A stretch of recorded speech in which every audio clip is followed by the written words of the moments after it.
My name is Cassandra, and at 32 years old, I have built a successful life as a graphic designer in Seattle. But 19 years ago, my parents abandoned me at a gas station 60 miles from home because I ruined their camping trip. They told me to woman up and find my own way back. Now, sitting on my coffee table is a wedding invitation from my brother with a note from them inside. My hands tremble as I stare at it, torn between the anger I have carried for years and the curiosity about what they could possibly have to say after all this time. Where are you watching from today? If you want to hear how I finally confronted the parents who left me sleeping behind a dumpster, hit subscribe now. I grew up in a middle-class suburban neighborhood in Portland, Oregon.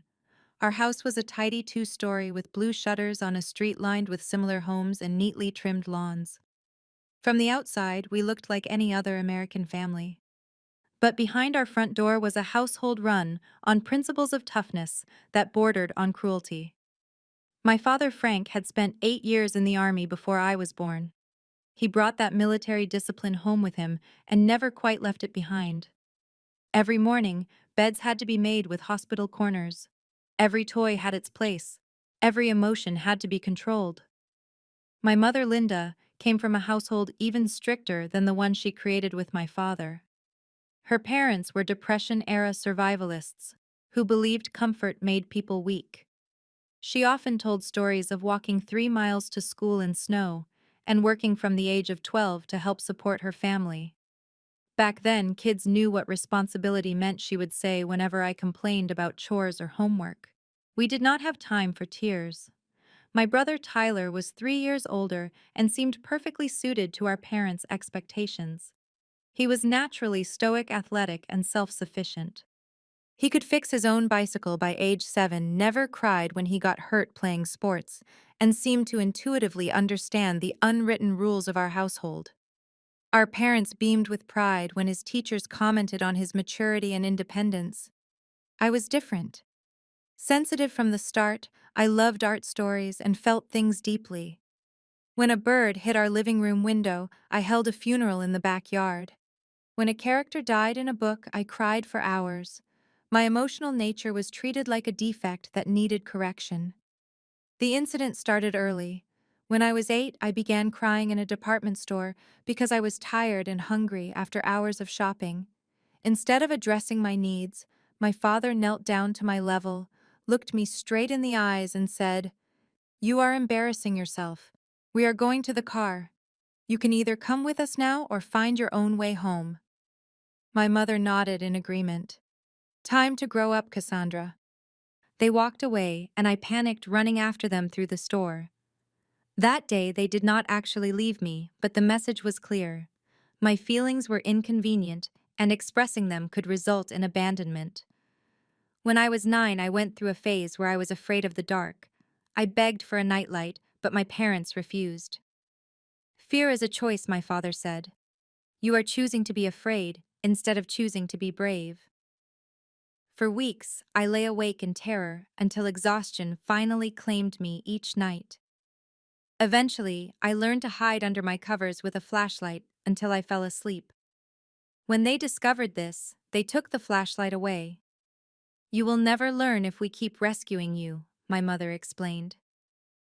Meanwhile, Tyler received a new bicycle for getting good grades, was allowed to have friends over whenever he wanted, and was never subjected to the same toughening up process I endured.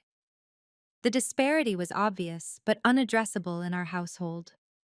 The only person who seemed to notice or care was my Aunt Karen, my mother's younger sister.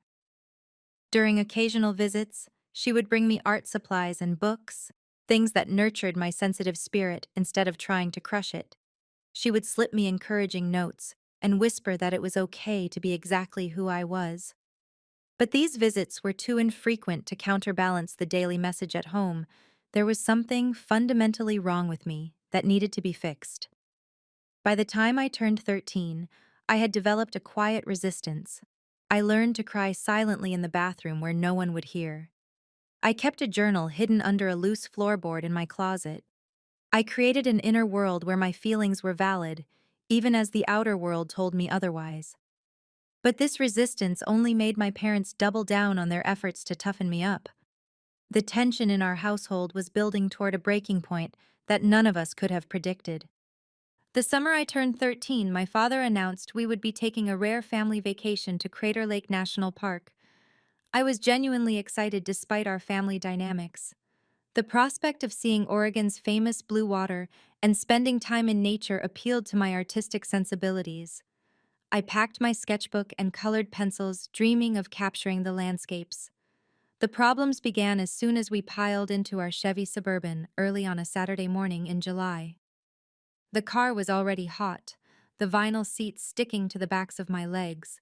Tyler claimed the entire back row, sprawling out with his Walkman and comic books. I sat in the middle row, trying to make myself as small as possible. Cassandra stopped fidgeting. My mother snapped when I tried to adjust my seatbelt. We have a 4-hour drive ahead of us. Sorry, I mumbled, already feeling like I had done something wrong. My father adjusted the rearview mirror to look at me. This trip is costing a lot of money. I expect both of you to show some appreciation and have good attitudes. Understood. Yes, sir, Tyler and I replied in unison. The drive was mostly silent, except for my parents occasionally pointing out landmarks or discussing directions. I stared out the window, watching the landscape change from city to suburbs to the thick pine forests of southern Oregon. When I asked if we could stop at a roadside stand selling fresh berries, my father responded, "We are not wasting time. We have a schedule to keep." We arrived at the campground in the early afternoon and set up our tent efficiently, my father directing operations like a military exercise. When I struggled to hammer a tent stake into the hard ground, my mother took it from my hands. "Sometimes I wonder how you will ever manage on your own," she said, driving the stake in with 2 swift blows. That evening, as we sat around the campfire, I tried to engage my family in conversation. "Did you know Crater Lake was formed when a volcano collapsed, and it is almost 2,000 feet deep?" I offered, having read the brochure front to back. "Everyone knows that," genius Tyler scoffed. My father nodded at him approvingly.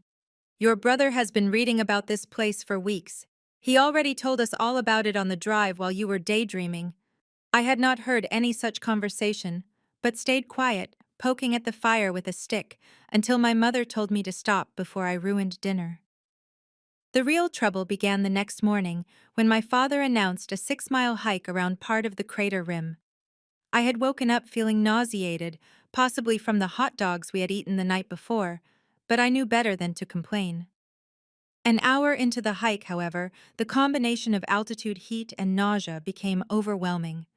"I need to rest," I said, stopping on the trail. My father turned back, visibly annoyed. "We have barely started." "I do not feel well," I admitted. "My stomach hurts." My mother sighed loudly. "Always something with you, Cassandra." Tyler hiked 10 miles with a sprained ankle at scout camp last month. Tyler smirked at me from behind our parents. "I am really not feeling good," I insisted, a cold sweat breaking out across my forehead. "Fine," my father said sharply. "You sit here and feel sorry for yourself. We will continue the hike and pick you up on the way back." My mother did not even look at me as they walked away. "Make sure you drink water," she called over her shoulder. "It is probably just dehydration from all that complaining." I sat on a rock for nearly 3 hours, occasionally sipping from my water bottle, feeling simultaneously sick to my stomach and sick with the knowledge that I had once again failed to meet their expectations. When they finally returned, no one asked how I was feeling. The rest of the day passed in tense silence. That evening at the campfire, my father announced we will be cutting our trip short. "Since someone is not feeling well enough to participate in the activities we planned, there is no point in staying the full week." The accusation hung heavy in the air. My mother nodded in agreement. Tyler kicked a rock in frustration, glaring at me. "Why does she always ruin everything?" he muttered, loud enough for me to hear. I went to bed that night, curled up in my sleeping bag, as far from my family as the confines of our tent would allow, wishing I could disappear. The next morning, we packed up camp in silence. No one spoke. As we loaded the car and pulled away from Crater Lake, I watched the blue water fade from view, knowing I had somehow failed yet another test I did not know I was taking. About 2 hours into our drive home, my father pulled into a gas station in a small town I did not recognize. The station was little more than two pumps and a small convenience store on a stretch of highway surrounded by pine trees. "I need to use the bathroom," I said as we all got out of the car. "Make it quick," my father replied. When I came out of the bathroom, my parents and brother were standing by the car. My father had just finished pumping gas, and my mother was holding a map. "Cassandra," my father said, his voice eerily calm. "You are 13 years old now, old enough to take responsibility for your actions and their consequences." I stood frozen, not understanding what was happening. "Yesterday, you chose to ruin our family vacation," he continued. "Today, you can choose to find your own way home." What I asked, my voice barely a whisper. My mother folded the map and looked at me with cold eyes. "It is time you learned that your behavior affects others. Maybe this will finally teach you to woman up." "You cannot be serious," I said, looking from one parent to the other, waiting for this to reveal itself as some kind of twisted joke. Tyler was already in the back seat, pointedly looking away from me. "We are an hour from home," my father said, though I knew this was a lie. We had been driving for only 2 hours from Crater Lake, and the trip was 4 hours total. "You have got your allowance. There is a phone in the store. Figure it out." With that, he got into the driver's seat. My mother walked around to the passenger side, pausing only to say, "This is for your own good, Cassandra. Sometimes lessons have to be hard to stick." I stood in shocked disbelief as they started the car. "You cannot leave me here," I cried, running toward the car. My father rolled down his window part way. "Watch us," he said. And then they drove away, leaving me standing alone in a cloud of dust and exhaust. I watched until their car disappeared around a bend in the highway, certain they would turn around and come back. They did not. The first hour after my family drove away, I sat on the curb outside the gas station, convincing myself they would return. This was just another lesson, an extreme version of walking away from me in the department store. They wanted to scare me to prove some point about independence and consequences. After the second hour, I began to accept that they might not be coming back anytime soon. I went into the convenience store and approached the bored-looking attendant, a young man with acne and a name tag that read Doug. "Excuse me," I said, my voice shaking. "My parents left me here. Can I use your phone?" Doug looked up from his magazine with suspicion. "Phone is for paying customers only."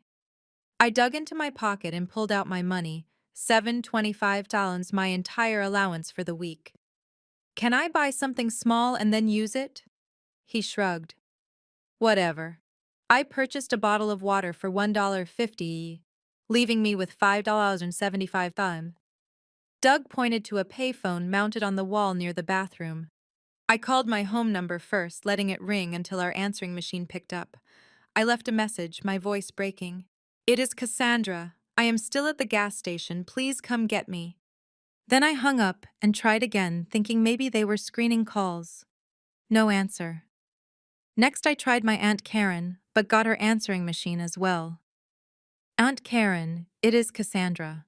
Mom and Dad left me at a gas station on the way back from Crater Lake. I do not know exactly where I am. Please call me back at." I realized I did not know the number of the payphone. I had to hang up and examine the phone to find it, then call back and leave the number. I tried a few other relatives, but no one answered. It was Sunday, and people were probably out enjoying their day, unaware that mine had turned into a nightmare.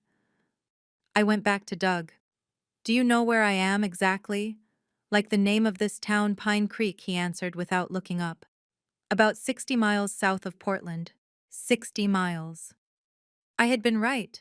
My father had lied about how far we were from home. "Is there a bus station nearby?" I asked, though I already knew $5 would not get me very far. Doug snorted. "Bus comes through on Tuesdays and Fridays. Today is Sunday." I returned to the curb outside and watched the sun begin its descent toward the horizon. A few cars stopped for gas, but the occupants barely glanced at me. I considered asking someone for help, but remembered all the warnings my parents had drilled into me about strangers. The irony was not lost on me that the people who had warned me about the dangers of the world had just thrown me to those very dangers. As darkness fell, the temperature dropped rapidly. I was wearing only shorts, a t-shirt, and sneakers. I had no jacket, no blanket, nothing to protect me from the cold night air. The gas station closed at 9 o'clock. Doug gave me a look of mild concern as he locked up. "You got somewhere to go, kid?" he asked. "My ride is coming." I lied, not wanting to appear as desperate and abandoned as I felt. He seemed relieved by my answer. "All right then, good luck." And then he was gone too, driving away in a beat-up Honda. The lights inside the store went out, leaving only the harsh fluorescent glow of the area around the gas pumps. I knew those would likely be turned off soon as well. Panic began to set in, as I realized I would be spending the night outside alone in the dark. I walked around the building looking for somewhere safe to wait out the night. Behind the gas station was a dumpster, and behind that, a small alcove formed by the wall of the building and a stack of empty pallets. It smelled bad, but was out of sight from the road, and offered some protection from the wind that was picking up. I wedged myself into the space, hugging my knees to my chest, and tried to make myself as small as possible. The ground was hard and littered with cigarette butts and other trash. Something scurried in the darkness nearby, a mouse or rat investigating the new inhabitant of its territory. Hunger gnawed at my stomach. I had not eaten since a granola bar at breakfast, but I knew I needed to save my remaining money. I sipped sparingly from my water bottle, aware that when it was gone, I had no way to get more until the store reopened in the morning. As the night deepened, strange noises emerged from the surrounding woods. An owl hooted branches, creaked distant cars occasionally passed on the highway. Each sound sent a new wave of fear through me. I had never been afraid of the dark like this before, not even during my phase with the nightlight. This was different, more primal. This was the fear of being utterly alone and unprotected in a world that suddenly seemed vast and threatening. I thought about my family driving home without me. Were they worried? Did they regret leaving me? Or were they satisfied with their lesson, believing I was finally learning to woman up? I imagined Tyler in his room, perhaps feeling guilty, but too loyal to our parents to speak up. I pictured my mother setting the dinner table with one less place, setting my father sitting in his recliner, watching the evening news as if nothing had happened. Around midnight, the temperature dropped further. I could see my breath in the air. My body shook with cold and fear. Insects buzzed around me, drawn to the only warm body in the vicinity. Something crawled across my foot, and I had to stuff my fist in my mouth to keep from screaming. I cycled through emotions as the night wore on. First came disbelief, a stunned numbness that this could really be happening. Then fear took over, a relentless parade of worst-case scenarios. What if no one came for me? What if something attacked me in the night? What if I froze to death behind this gas station dumpster and no one ever knew what happened to me? Fear gave way to anger around 2 in the morning, a burning rage that made my teeth clench and my fists ball up. How dare they do this to me? What kind of parents abandon their child for being sick on a hike? The injustice of it all made me want to scream, but I stayed silent, afraid of attracting attention from whatever or whoever might be lurking in the darkness. Anger eventually surrendered to a cool, clear resolve. If I survived this night, I would never trust my parents again. The relationship was broken beyond repair. I began to plan what I would do when morning came, how I would find help, who I could rely on if not the people who were supposed to protect me. In the coldest, darkest hour before dawn, a strange calm settled over me. I was still afraid, still cold, still hungry, but something had crystallized inside me. I knew with absolute certainty that this night was a dividing line in my life. There would forever be before the gas station and after the gas station. The person I had been yesterday was gone, replaced by someone harder, someone who understood exactly how disposable she was to the people who should have loved her most. As the first pale light of dawn filtered through the trees, I uncurled my stiff, aching body from its protective ball. I had not slept. Not really, just drifted in and out of a vigilant daze. My clothes were damp with dew, my hair tangled with bits of debris from my makeshift shelter. I crawled out from behind the dumpster, every muscle protesting, and made my way to the front of the gas station to wait for it to open. Morning light revealed the gas station in all its dilapidated glory. What had seemed merely run down the night before now looked positively decrepit. The white paint was peeling, the sign missing several letters, and the concrete around the pumps was stained with decades of oil drips. I sat on the curb, dirty, hungry, and utterly exhausted, watching the sun climb higher in the sky around 7:30. A rusty pickup truck pulled into the lot. A heavy-set man in overalls got out, unlocked the store, and flipped the sign from closed to open. He did a double take when he saw me. "You been here all night, girl?" he asked, his brow furrowed. I nodded, too tired to lie. "Jesus Christ," he muttered. "Come on in. Let us get you cleaned up." This man, whose name I would learn was Bill, was not Doug from the night before, but the actual owner of the gas station. He led me into the small store and straight to a back room that served as an office and break room. "Martha," he called out, "come here a minute." A woman appeared from behind a shelf she had been restocking. She took one look at me, and her hand flew to her mouth. "Good Lord, what happened to you?" she asked. I told them my story, expecting disbelief like I had received from Doug. Instead, Martha's face grew increasingly red with anger. "What kind of monsters leave their child at a gas station?" she demanded. "Bill, call the sheriff." "No, please," I said quickly. "Just let me call my aunt. She will come get me." Bill nodded and showed me to the phone behind the counter. This time when I called Aunt Karen, she answered on the second ring. "Hello, Aunt Karen," I said, my voice breaking. "It is Cassandra." "Cassandra, honey, what is wrong? Why are you calling so early?" "Mom and Dad left me at a gas station yesterday. They drove away and left me here." There was a moment of silence then. "What do you mean they left you? Where are you exactly?" "A gas station in Pine Creek. They said I ruined the camping trip because I got sick. And they left me here to teach me a lesson." The words tumbled out between sobs that I could no longer control. They did what Aunt Karen's voice rose to a shout. "Put the owner on the phone, Cassandra." I handed the phone to Bill, who spoke briefly with my aunt, confirming my location and assuring her I was safe for the moment. When he hung up, he turned to me with kind eyes. "Your aunt is on her way. Said she will be here in about an hour. Martha is going to get you something to eat and help you clean up a bit." Martha led me to a small bathroom where she gave me a damp paper towel to wipe my face and a brush for my tangled hair. When I emerged, she had prepared a breakfast sandwich and orange juice, refusing my attempt to pay with my remaining money. "You keep that, honey. You might need it." True to her word, Aunt Karen arrived in just under an hour, tires screeching as she pulled into the parking lot. She burst from her car and enveloped me in a fierce hug before I could even stand up from the plastic chair where I had been waiting. "Oh my God, Cassandra, are you okay? Did anyone hurt you? I cannot believe this is happening." She held me at arm's length, examining me for injuries, her eyes wild with concern. "I am okay," I assured her, though. We both knew it was a lie. Aunt Karen turned to Bill and Martha. "Thank you for looking after her. I do not know how to repay you." "No need," Bill said gruffly. "Just make sure whoever did this faces consequences." The drive back to Portland was quiet at first. I stared out the window, watching the same scenery I had seen yesterday from my family's car, now transformed into something unrecognizable by what had happened. "I called your house."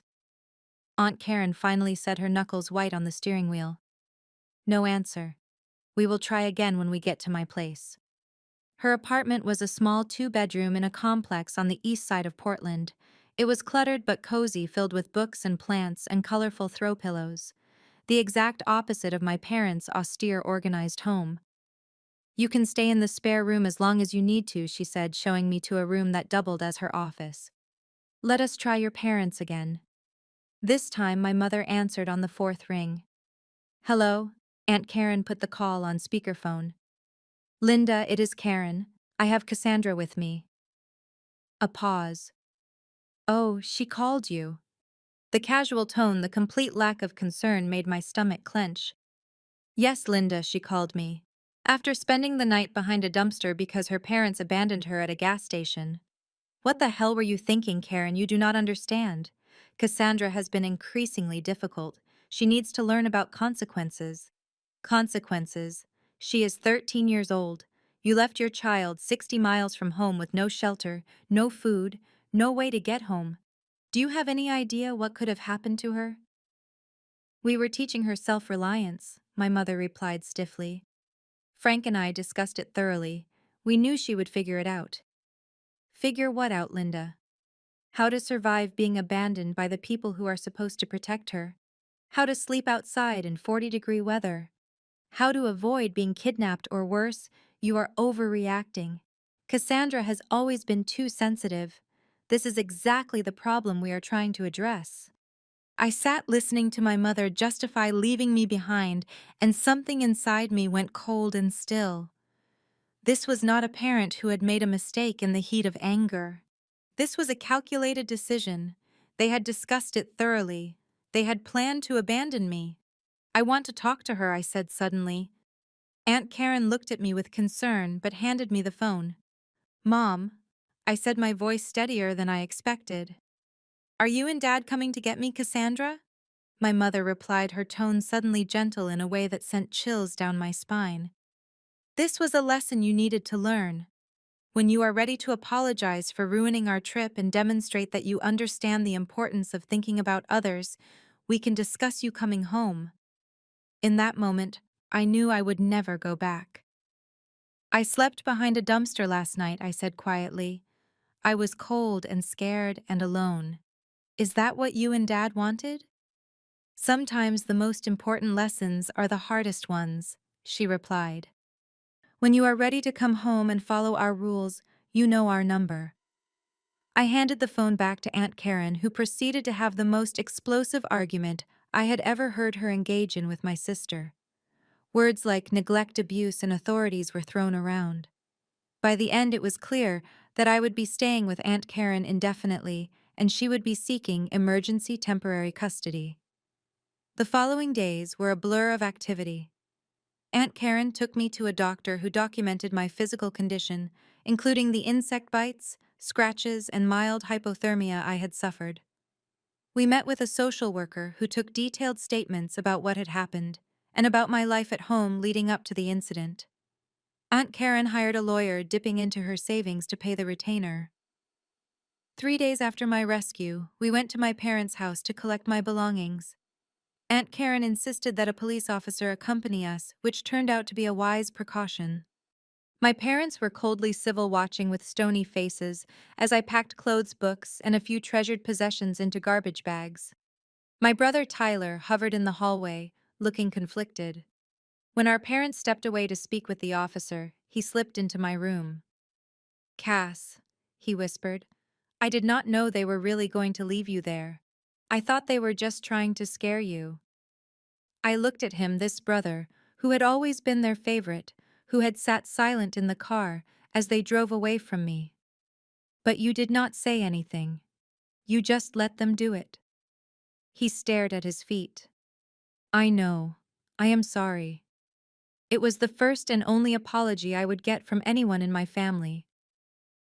As we prepared to leave, my father stepped in front of me. This rebellion will not accomplish anything, Cassandra. When you are ready to be part of this family again, you know what we expect. I expect parents who do not abandon their children, I replied, surprising myself with my boldness. I guess we are both disappointed. I walked out of that house and did not look back. Living with Aunt Karen was like stepping into a different universe. In her small apartment, feelings were not weaknesses to be suppressed, but experiences to be acknowledged. When I woke up screaming from nightmares about being alone in the dark, she did not tell me to toughen up. She sat with me, offered me tea, and listened as I tried to articulate the terror that now lived inside me. The legal battle for custody was both quicker and more difficult than we expected. My parents initially fought Aunt Karen's petition, claiming I was a troubled child who had manipulated the situation. But the evidence was overwhelming. The gas station owner and his wife provided statements. The doctor's report detailed the physical effects of my night outside. My own testimony about years of emotional neglect eventually convinced the judge. When my parents realized they were losing, their strategy shifted. Suddenly, they claimed they wanted me back, that they had made a terrible mistake, that they had learned their lesson, but their actions betrayed their words. During supervised visitations, my father lectured me about loyalty and respect. My mother cried about how I was tearing the family apart. Neither ever simply said they were sorry for what they had done. The judge granted Aunt Karen temporary custody for 6 months with mandatory family therapy if my parents wanted to work toward reunification. They attended exactly 2 sessions before declaring the therapist biased and refusing to return. Changing schools mid-year was another challenge. I went from the familiar hallways of Westlake Middle School to Riverside Middle, where I knew no one, and had to explain my situation to curious new classmates. "I live with my aunt now" became my standard response, deflecting further questions. Some teachers were understanding, offering extra help as I adjusted to different textbooks and teaching styles. Others viewed me with suspicion, perhaps influenced by the whispered rumors that inevitably spread. That girl was abandoned by her parents. There must be something wrong with her. Aunt Karen enrolled me in therapy with Dr. Melissa Collins, a child psychologist specializing in trauma. Twice a week, I sat in her office filled with plants and soft lighting, trying to make sense of what had happened and who I was now. "What your parents did was about them, not you," Dr. Collins told me repeatedly. "Nothing you could have done would justify their actions." Intellectually, I understood this. Emotionally, it was harder to accept. Some part of me still believed that if I had just been tougher, less sensitive, more like Tyler, my parents would have loved me enough to keep me safe. Portland was small enough that occasionally I would spot my parents or brother around town. The first time it happened at a grocery store 6 months after I left home, I froze in the cereal aisle as my mother walked past. She saw me, paused, then continued shopping as if I were a stranger.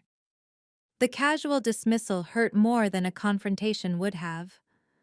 Tyler and I developed an awkward, limited relationship. He would call, sometimes always, when our parents were out to check on me. He came to see me once at Aunt Karen's apartment, bringing my favorite candy and sitting stiffly on the edge of the couch. "They never talk about you," he admitted during that visit. "It is like you never existed." I nodded, unsurprised. "Are they still the same with you?" "Yeah," he said. "But different, too. Stricter, I think. Like they are afraid I will turn out like you if they ease up."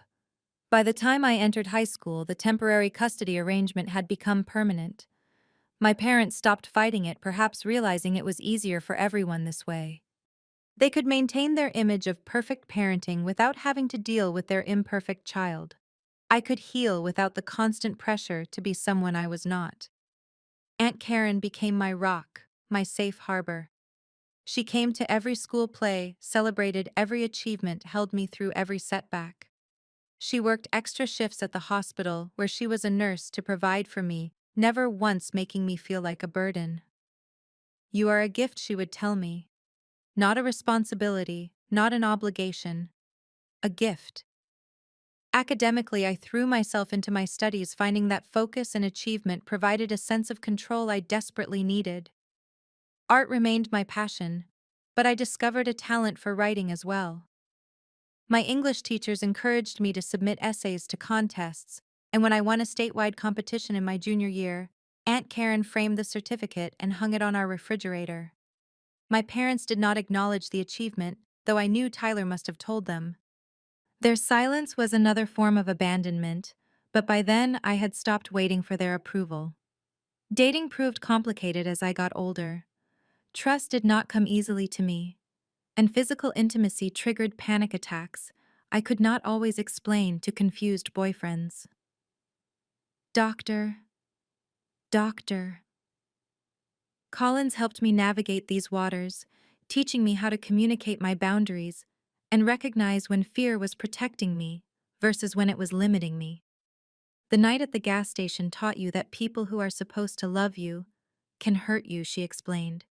That is a hard lesson to unlearn, but not an impossible one. College applications went out in my senior year, and I set my sights far from Portland. When the acceptance letter from the Rhode Island School of Design arrived, Aunt Karen and I danced around the kitchen in celebration. I always knew you were destined for great things, she said, wiping proud tears from her eyes. Moving across the country was terrifying but necessary.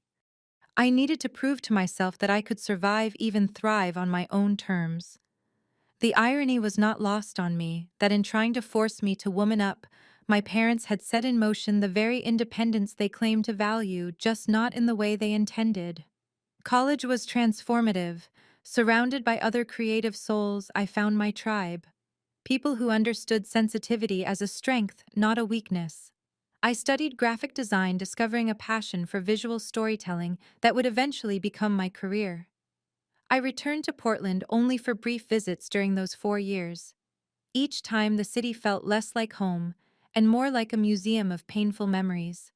Tyler graduated from Oregon State and took a job with an accounting firm in Seattle. Our relationship remained distant but cordial, occasional phone calls and holiday cards maintaining the barest connection. After graduation, I moved to Seattle myself, drawn by its vibrant design scene and the presence of my brother, the one tenuous link to my past I was not quite ready to sever. We established a cautious friendship, meeting for coffee every few months, carefully avoiding the subject of our parents. In my late 20s, I began building a reputation as a graphic designer, specializing in branding for nonprofits. My work won awards, my client list grew, and I bought a small but stylish condo overlooking Puget Sound. On paper, my life was a success story. In reality, I still jumped at unexpected noises and slept with a light on. I still had trust issues that had torpedoed more than one promising relationship. I still carried the weight of that night behind the dumpster. But I also had a chosen family now. Friends who had proven their loyalty over years. Aunt Karen, who called every Sunday without fail. A therapist who had helped me understand that my sensitivity was my superpower, not my weakness. A career that allowed me to use that sensitivity to create work that moved people. Through it all, I maintained one absolute boundary: no contact with my parents. They had tried reaching out a few times over the years, usually around holidays or my birthday, but I never responded.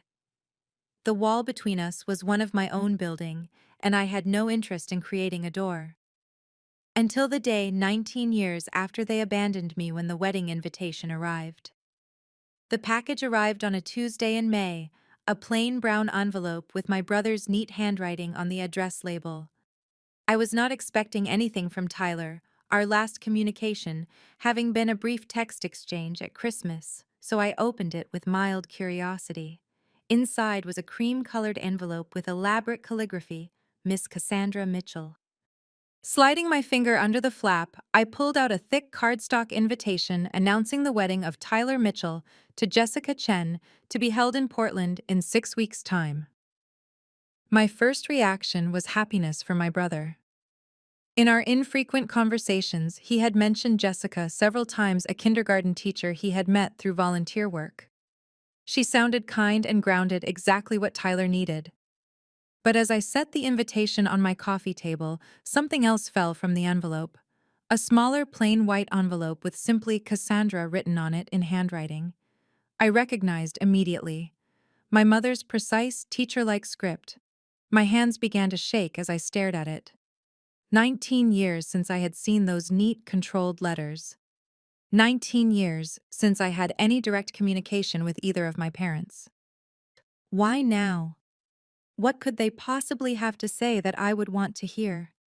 I left the note sitting untouched on my coffee table for 3 days, going about my work, my routines, while it seemed to pulse with malevolent energy from its innocuous white paper. On the fourth day, unable to stand the suspense any longer, I finally opened it. Cassandra, it began without preamble. Tyler's wedding has made us reflect on family and the passage of time. We have made mistakes. We would like the opportunity to speak with you before the ceremony if you are willing. We understand if you are not. Regardless, we hope you will be there for your brother's special day. He misses you. Linda and Frank Mitchell. No dear, no love, no explicit apology for abandoning me at a gas station and leaving me to sleep behind a dumpster. Just an acknowledgement of unspecified mistakes and a request to talk. The coldness of it, the careful distancing language sent me spiraling into a panic attack so severe I had to call my friend Jessie to come over. Jessie found me hyperventilating on my bathroom floor, the note crumpled in my fist. She sat with me, talking me through breathing exercises until the room stopped spinning and my lungs remembered how to work properly. "Do you want to tell me what happened?" she asked when I was calmer. I handed her the crumpled note and watched her face change as she read it. "Those absolute bastards," she said finally. "This is not even an apology." "I know," I whispered, "but Tyler wants me at his wedding." Jessie helped me to the couch and made us both tea, giving me space to process. "What do you want to do?" she asked eventually. "I do not know," I admitted. "Part of me wants to throw this in the trash and pretend I never saw it. Another part wants closure," Jessie finished for me. I nodded. "Is that pathetic after everything they did?" "No, it is human. But closure does not have to mean reconciliation, Cass. It could just mean saying your piece and walking away for good."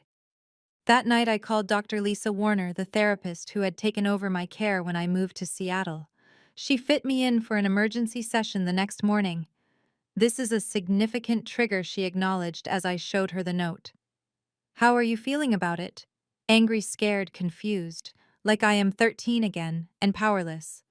"But you are not 13 anymore," she reminded me. "You are 32, successful, independent. You have all the power in this situation. You can choose to engage or not engage. You can set the terms." Over the next week, I researched family estrangement and reconciliation. I read accounts from other adults who had confronted abusive parents years later. Some found healing in the confrontation, others regretted opening old wounds. There was no one-size-fits-all answer. I made a pros and cons list as I did with all major decisions. Pros of attending the wedding and meeting my parents, supporting Tyler. Potential closure. Showing them I survived and thrived despite them. Facing my fears. Cons: reopening trauma. Panic attacks. Them minimizing what they did. Them trying to control the narrative. Emotional exhaustion. I called Aunt Karen, now 70, and retired to Arizona, but still my greatest support. "Whatever you decide, I will back you 100%, she said. "But if you do go, I am coming with you. There is no way I am letting you face them alone." Her unwavering support tipped the scales. 2 weeks after receiving the invitation, I called Tyler. "I got your invitation," I said, when he answered, and the hope in his voice was palpable. "I will be there. But I need you to understand something. I am not coming for them. I am coming for you." "Thank you," he said, the relief evident. "It would not be the same without you there." There was a note from them in the envelope. A pause. "I know. They asked if they could include it.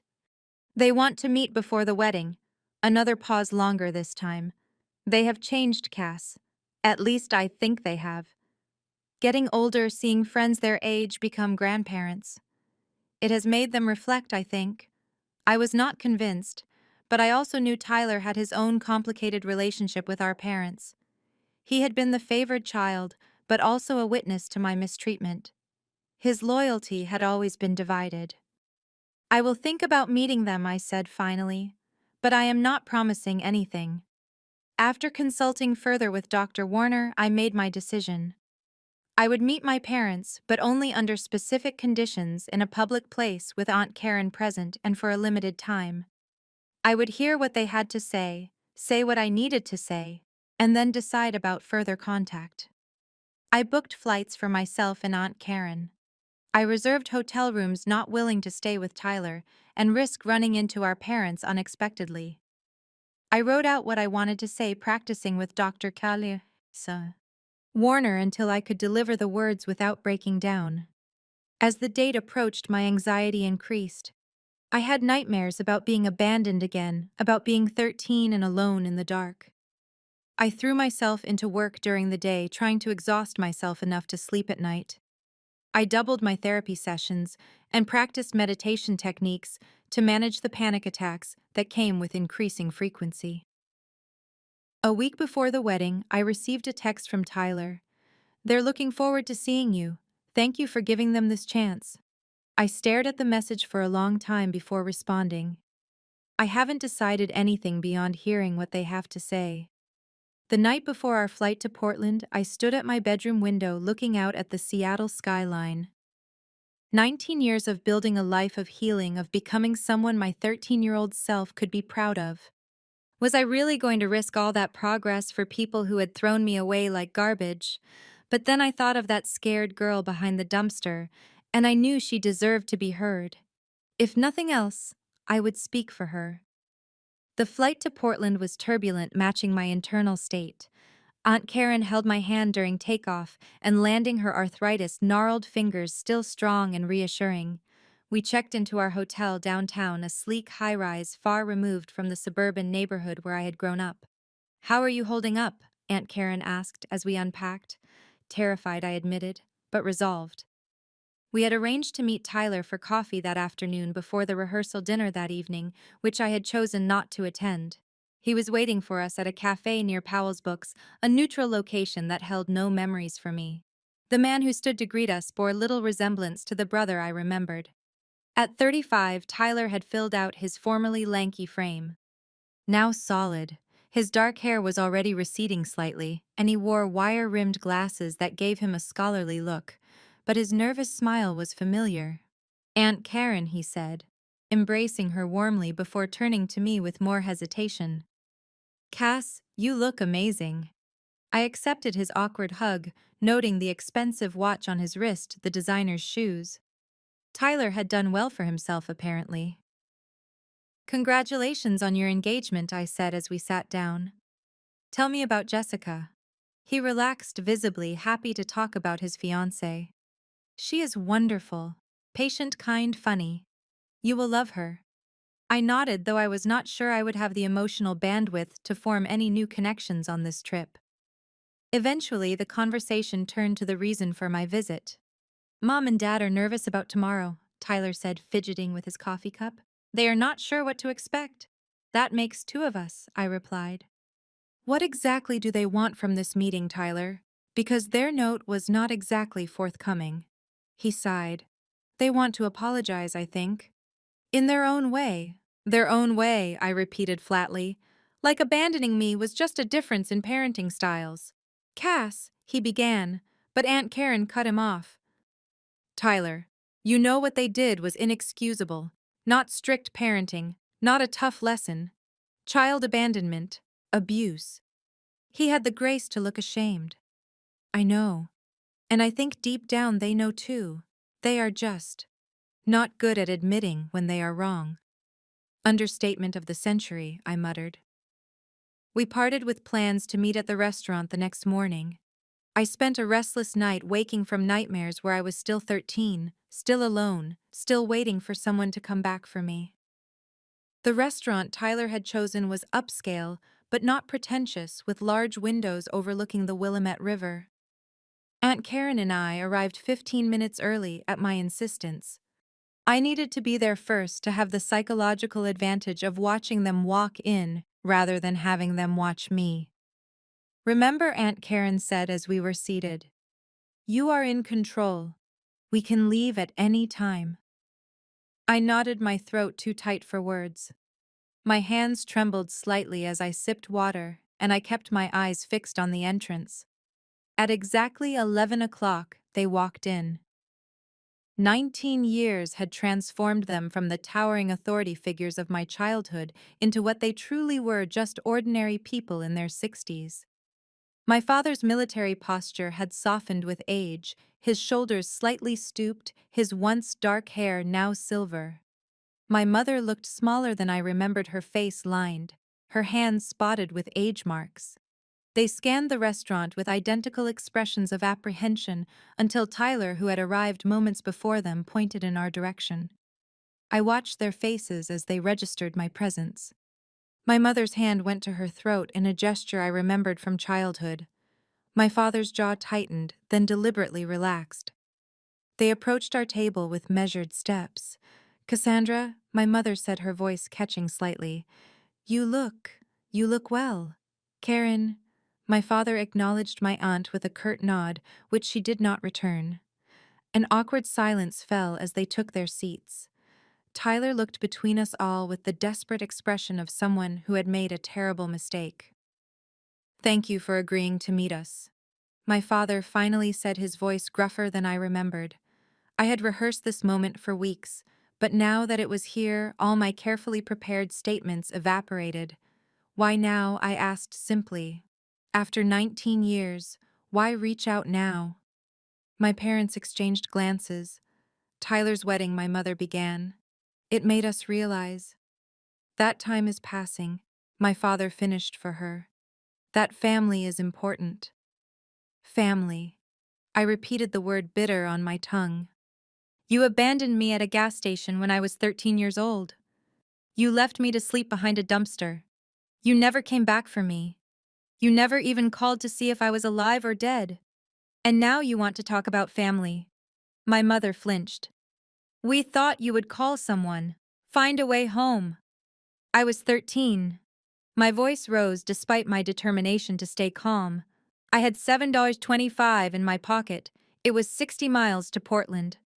"What exactly did you expect me to do?" "We made a mistake," my father said, the admission seeming to physically pain him. "We took the lesson too far." "A lesson," I echoed. "Is that what you call child abandonment these days?" "Cassandra." My mother reached across the table, but I pulled my hands back. "We were trying to teach you independence, self-reliance. We never meant. You never meant for me to spend the night outdoors, to be terrified, hungry, cold, to think my own parents did not care if I lived or died." "What exactly did you mean to happen?" "We thought you would call a friend for a ride," my father said, "or flag down a police officer, show some initiative." The absurdity of his statement struck me like a physical blow. "Initiative," I repeated. "I was a child. Your child. It was your job to protect me, not to abandon me as some twisted test." "We know that now," my mother said softly. "We have had a lot of time to think about our choices." 19 years, I agreed. 19 years in which you made no attempt to apologize, to make amends, to even acknowledge what you did. "We tried to reach out," my father protested. "You cut us off. For my own protection, I was shouting now, not caring who heard. You were dangerous to me. You hurt me deliberately, calculatedly. And then you justified it. Why would I let you back into my life?" Tyler put a hand on my arm. "Cass, please. They are trying." I shook him off. "No, Tyler. Trying would have been getting therapy to understand why they thought abandoning their child was acceptable. Trying would have been sending a real apology, not a vague note about mistakes slipped into a wedding invitation. Trying would have been respecting my boundaries for 19 years instead of using your wedding to force a confrontation." My father's face hardened into the familiar mask of disapproval I remembered from childhood. "You always were. Too emotional, Cassandra. This is exactly the weakness we were trying to correct." Frank, my mother warned, but it was too late. "There it is," I said, a cold calm replacing my anger. "There is the real reason you abandoned me. Not to teach me a lesson, not to build character. Because you could not stand that I was sensitive, that I had feelings, that I was not a robot like you wanted." "That is not fair," my mother protested. Fair, Aunt Karen interjected, speaking for the first time. "You want to talk about fair, Linda? Was it fair to leave your daughter alone at a gas station? Was it fair to drive away and not look back? Was it fair to tell her it was for her own good, when really it was because you and Frank could not handle a child who did not conform to your rigid expectations? My mother's face crumpled. For the first time, I saw what might have been genuine remorse in her eyes. No, she whispered. It was not fair. We were wrong, my father said, the admission clearly costing him. We should never have left you there. No, you should not have. I agreed. But you did. And here we are 19 years later, and I have built a life without you. A good life. I am successful, independent, strong. Everything you claim to want from me, I achieved despite you, not because of you. And we are proud of you, my mother said, reaching for my hand again. This time I let her touch me briefly before pulling away. You do not get to be proud of me, I said quietly. You did not earn that right. The people who can be proud of me are the ones who supported me, who helped me heal from what you did. Aunt Karen, my therapists, my friends, my chosen family. My father looked away, jaw working. My mother dabbed at her eyes with a napkin. Tyler stared miserably into his coffee cup. I came here today for closure, I continued. To say what I needed to say to your faces, to let you know that I survived what you did to me, that I am whole and healed despite the best efforts of the people who should have protected me. What can we do? My mother asked quietly. To make amends, I considered the question seriously. I do not know if you can. Some broken things cannot be fixed. But if you really want to try, you could start by acknowledging exactly what you did without justifications or excuses. You could get therapy to understand why you thought it was acceptable to abandon your child. You could respect whatever boundaries I set going forward without question or complaint. My father nodded stiffly. We can do that. I will believe it when I see it, I replied. For now, I will be at Tyler's wedding tomorrow. I will be civil. I will smile for photographs. But do not mistake that for forgiveness or reconciliation. That would take time and evidence of real change on your part. We understand, my mother said, though I was not sure she did. We parted soon after the meeting, having reached its natural conclusion.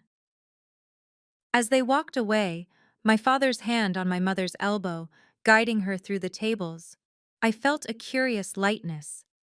Not forgiveness, not yet, maybe not ever. But a burden lifted nonetheless. I had faced them as an adult, on my terms, and said my piece. The wedding the next day was a blur of polite interactions and careful distance. Jessica was indeed lovely, warm, and genuine in a way that made me hope she would be good for Tyler. I gave a brief toast that focused entirely on my brother and his bride, acknowledging our childhood only in the vaguest terms. My parents stayed on their side of the room, respecting the boundaries I had set. As Aunt Karen and I prepared to leave the reception, my mother approached alone. Cassandra, she said hesitantly, thank you for coming. It meant everything to Tyler. I nodded. I came for him, not for you. I know.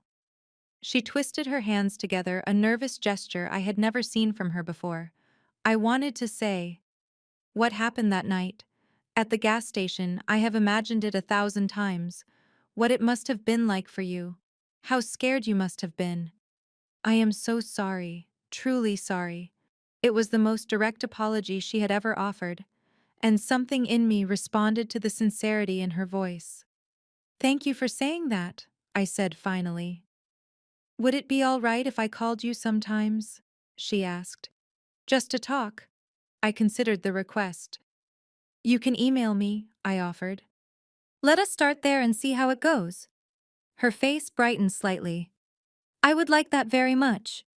I did not hug her goodbye, but I did shake her hand, a small gesture of civility that seemed to mean a great deal to her. On the flight back to Seattle, Aunt Karen asked, Are you okay? I think I am, I replied, surprised to find it was true. I said what I needed to say. I stood up for that 13-year-old girl behind the dumpster. Whatever happens next, I did that. I am so proud of you, she said, squeezing my hand. You are the strongest person I know.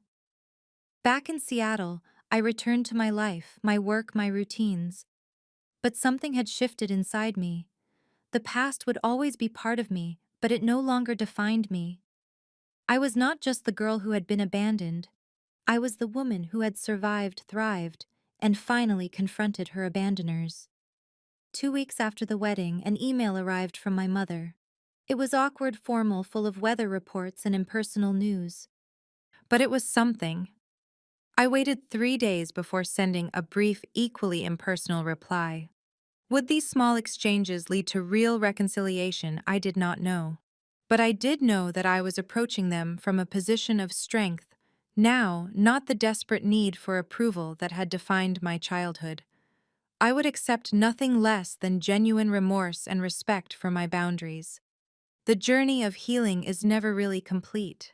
There will always be scars, always be moments when the past reaches out to touch the present. But we can choose how we carry our wounds. We can let them define us, or we can wear them as badges of our resilience. That night behind the dumpster taught me that people who should love you can hurt you deeply.